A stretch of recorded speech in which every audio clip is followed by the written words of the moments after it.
What's up, everyone? Just caught this 447 4.5 pounder out here fishing Lake Lewisville. Caught it on a jig on one of our favorite spots. Got a weller. Hopefully we'll get some more, but sorry that one on video. Right there you go. Okay. Nope. What? Why? I think I like it.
Let's go! Do what? I stopped recording mine and then it powered off. Yeah. For some reason. Interesting.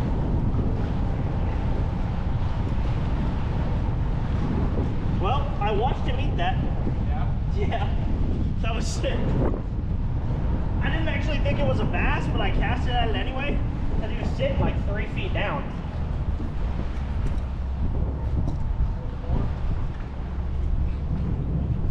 Huh?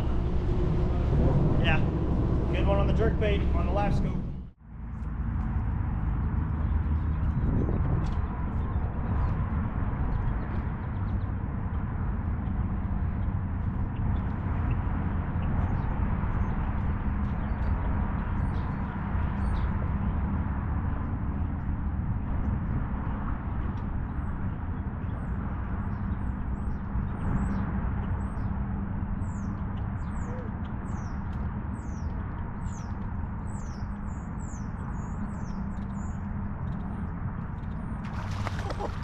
Good one too. Nice.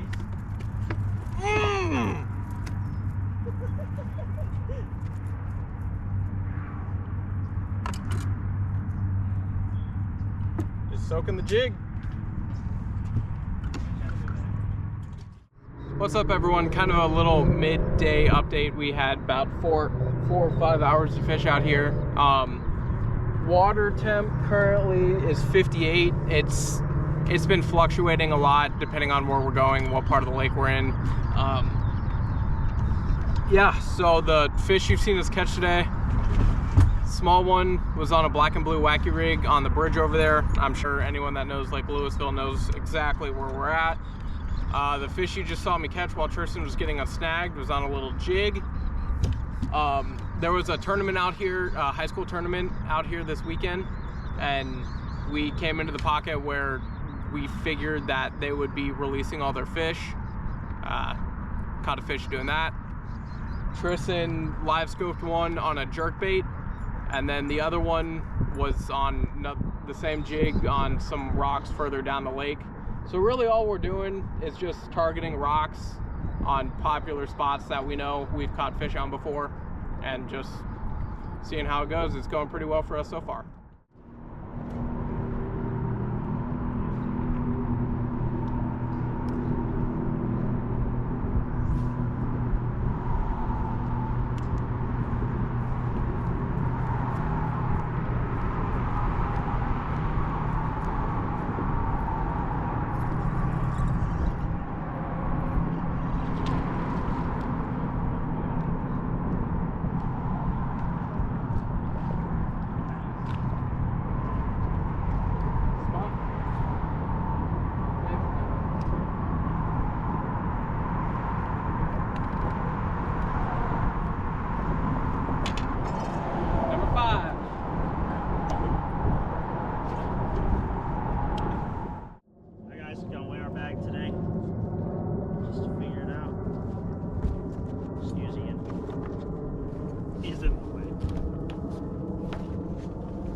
Chungus for one.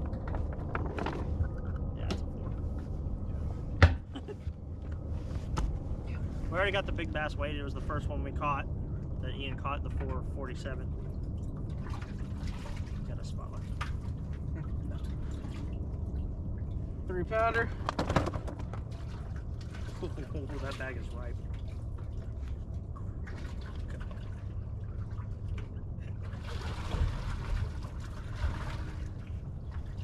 Chungus. 447 again. Quit. Oh, that's cold. I bet. Holy shit.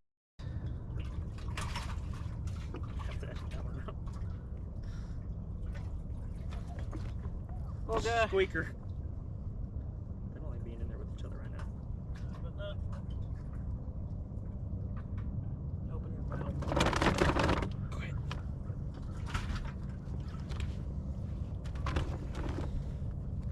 Okay. That's a decent bag. Rock into the boat. Moved it on us.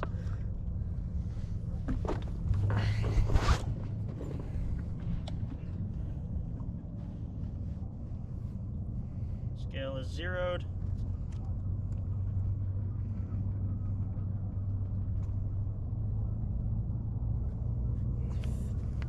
I don't know if y'all can see that, but 15. They don't quit moving. Call it 15.8. Yeah. 15.8, high 15-pound bag. So not bad.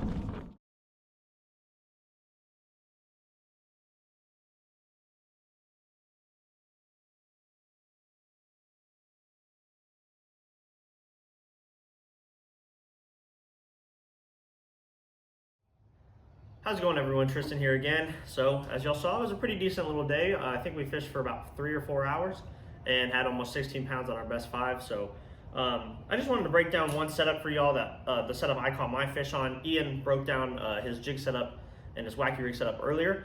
But the setup that I caught my fish on that y'all saw, that I think it was a 403 or 408, something like that, was right here, is this setup right here. So it was just a jerkbait. This is actually the Strike King KVD 200 series jerkbait. So it's the one that's got the 2 hooks instead of the 3 hooks. It's a little bit smaller jerkbait. It dives a little bit shallower. It's just a regular shallow diving jerkbait. And this color, I'm not actually sure the name of it. I think it's called Mad Dog Shad, I believe. It's like a sexy shad, but it's got a little hint of chartreuse and red on the belly. It's got a nice chartreuse stripe down the whole side, and then that shad dot with the blue and silver top and the red gills. So it's pretty good color. I really like throwing this color in a little bit off-colored water.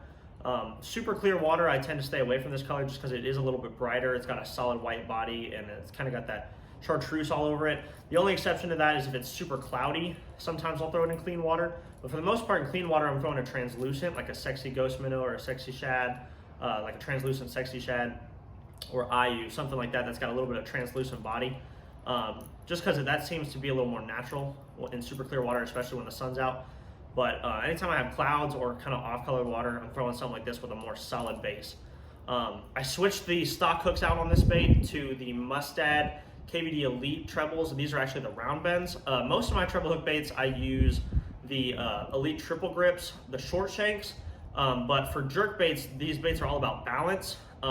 So I like to keep those round bends, but I do still upgrade them to the Mustad KVD Elite round bend treble hooks. This is the size 4. And it actually does make this bait a slow sinking jerk bait instead of a suspending jerk bait, which I actually like a little bit more for live scope, just because I can get it a little deeper and I can control the depth a little bit better. So if you wanted to keep it a suspending bait, you might want to go with number 6s instead of number 4s, or you might want to use those short shank trebles instead of the round bend. But this is my shallow water jerkbait setup. I use it for fishing over grass, fishing over shallower brush piles along shallow rock banks like the bridge. So it's that jerkbait with those trebles, Strike King KVD 200 series jerkbait. I think it's Mad Dog Shad, but if it's not, I'll have the color in the description. I'll have all of the links to all of this gear in the description. KVD Elite round bend treble hooks in the number 4 size from Mustad. The line I have this on, normally I run jerkbaits on 12-pound tests, but for this one, since it's my shallow water jerkbait setup, I actually have 15-pound Seaguar and Vizex fluorocarbon. It allows me to keep that bait a little higher in the water column, keep it above the grass, keep it above the rocks, keep it a little bit shallower. And it's a little bit stronger, you know, so when I'm fishing around brush piles and heavier cover like grass, I have a little bit of added strength there. Rod and reel setup, pretty simple. I use the same rod and reel for this setup as I do for my deeper jerkbait setup. I just switch the jerkbait and the line. On that one, I throw a 12-pound test instead of 15, and I throw a deep diving jerkbait. But this rod is the Denali Rods Attack Series. It's the 6/8 medium heavy. It's got a moderate action to it. Nice kind of parabolic rod action to it. I don't know if y'all can see that, but super nice bend to it. And that's real key. You want a light rod when you're throwing a jerkbait, just because the strikes are pretty violent most of the time. So you want a rod that loads up real nice, has a moderate action, so when you pull into them, you're not pulling the hooks out of their mouth, you're just driving them in. So 6/8 medium heavy moderate action rod from Denali Rods is the Attack Series. And then for the reel, real simple, it's the Arden Apex Elite, and I have this one in the 7:3 gear ratio. That has been my money setup for jerkbaits.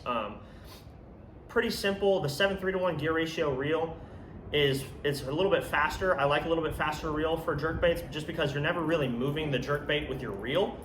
You should always be moving the jerkbait with your rod tip, you know, jerking it 2-3 pops and then a pause and then a pop, you know, however the cadence is, but you're moving that jerkbait with the rod. You're just using the reel to pick up slack and then reel the fish in when you get bit. So, but the little bit faster reel, the 7.3, allows me to pick up that slack a little bit faster, so when I'm fishing the jerkbait faster, and it also allows me, if a big fish slams it, knocks slack in the line, or starts running at me, it's a fast enough reel that I can reel real fast and I can catch up to him. But it's also still a slow enough reel that I don't end up you know, moving the jerkbait with my reel. Sometimes I've noticed with like an 8:1 or higher, you'll when you reel up that slack, you have a tendency to reel up too much, and then you start moving your jerkbait with your reel and messing up the action and the cadence of the lure. So that's why I like the 7:3 gear ratio there for the jerkbait. And yeah, that's the setup. So that's what y'all saw me catch that 1 4-pounder on the live scope. And yeah, pretty awesome little setup. I've been catching a lot of fish on jerkbaits the last few years, especially with forward-facing sonar coming into fruition. So definitely an important setup to have. Like I said, I'll have the links to all of this gear in the video description, and we'll have the links to Iain's rod and reel setups for the Wacky rig and the jig as well, so you guys can go in and look at that and buy some if you choose to. So we appreciate y'all watching. Stay with us. The next few videos will be on Lake Fork. It'll be for TTO practice and the tournament. It'll be really awesome. They're going to be really good videos. And then we have a Lake Bonham video coming out, and I'm going to get to filming some more videos for y'all after that. So y'all be sure and stay tuned. We appreciate y'all watching. Please like, comment, subscribe if you haven't already. Share with a friend, and we'll see you on the next one. Thanks. Here we go, at the top of the class on a roll, and it's time to run it up, yeah, you know. Maxed out, put the pedal to the floor, ayy, on the road, here we go. Yeah, we winning by a landslide. Never see me coming on my landmine. Yeah, I ain't taking orders in command.